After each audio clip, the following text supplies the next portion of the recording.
Welcome to tarot divine messages. Higher self, divine gods, messengers please చెప్పండి, um and ఏ యొక్క reunion అవుతుందా? M and ఏ యొక్క reunion అవుతుందా?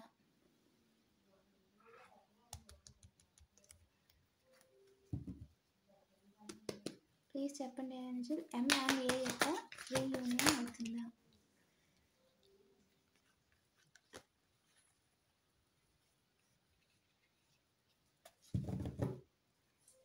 వారి యొక్క ఎనర్జీ,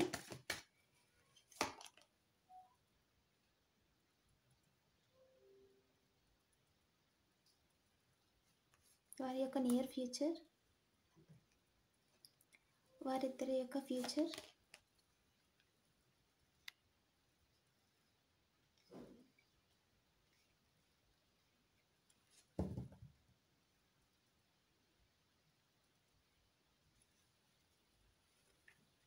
టూ ఆఫ్ పెంటికల్స్ అంటే ఏంటి ఏంజల్? ప్లీజ్ చెప్పండి. టూ ఆఫ్ పెంటికల్స్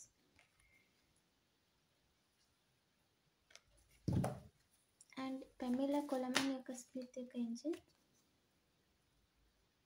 ఎనర్జీ, వాళ్ళిద్దరికి రీయూనియన్ ఎప్పుడు అవుతుంది?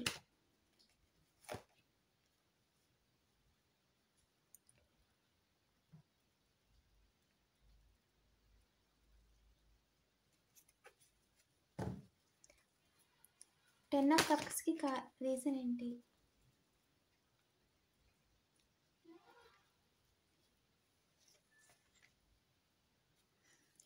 మీ ఇద్దరికి రీయూనియన్ అయితే అయ్యే ఛాన్స్ ఉంది కానండి, ఖచ్చితంగా ఫ్యూచర్లో అయితే మీ ఇద్దరు రీయూనియన్ అవ్వదండి. మీరైతే మనీ రొటేషన్ గురించి మనీ మైండెడ్గా ఆలోచిస్తున్నారు, తనైతే లవ్ మైండెడ్గా ఫ్యామిలీ పరంగా ఆలోచిస్తుంది. అండ్ ప్రస్తుతం అయితే మీ యొక్క ఎనర్జీ ఎలా ఉందంటే పాస్. మీ ఇద్దరు కమ్యూనికేట్ లేరు, సపరేషన్లో ఉన్నారు. అయితే ఎక్స్ లవర్ అయి ఉండొచ్చు. అండ్ మీ ఇద్దరి గురించి ఒకరికొకరు నిజాలనే తెలిసాయి, ఎవరు ఏ ఇంటెన్షన్తో ఉన్నారనేది ఇద్దరికి క్లియర్గా అర్థమైంది.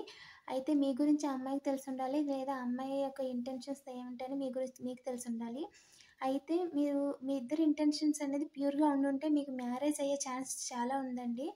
కాకపోతే మీరు ఆ ఇంట్యూషన్స్ని బ్యాలెన్స్ చేసుకోలేదు. ఎవరో ఇద్దరిలో ఒకరు తప్పుదారి అంటే ఒకరి థాట్స్, వే ఆఫ్ థాట్స్ అనేది మనీ రొటేషన్ మీదే ఉంది. కాబట్టి ఫ్యూచర్లో మీకు అయితే రీయూనియన్ అవ్వదండి. ఈ వీడియో మీకు రీజనెట్ అయితే ప్లీజ్ లైక్ చేయండి. అలాగే మీకు ఏదైనా డౌట్స్ ఉంటే కామెంట్ చేయండి.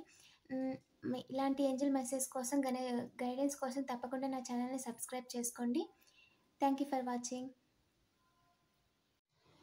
మీ ఇద్దరిలో ఒక పర్సన్కి అయితే డివైన్ ప్రొటెక్షన్ ఉందండి. అంటే అవతల వాళ్ళ ఇంటెన్షన్స్ అనేది మనీ కోసం మ్యారేజ్ చేసుకోవడమో లేదా ఆ విధంగా ఉంది. సో ఆ అమ్మాయిని కావచ్చు లేదా ఆ మేల్ని కావచ్చు, ఒకరినైతే ఖచ్చితంగా డివైన్ అనేది ప్రొటెక్ట్ చేస్తుంది. సో ఈ మ్యారేజ్ అనేది మరి ఇద్దరికి మంచిదేనండి జరగకపోవడం. ఒకరి ఆలోచనలు అయితే చాలా నెగిటివ్గా ఉన్నాయి, టాక్సిసిటీ, కార్మిక్గా ఉన్నాయి. అండ్ వాళ్ళు చేయడం వల్ల వాళ్ళు బాధపడతారు, అవతల వాళ్ళని బాధపడతారు.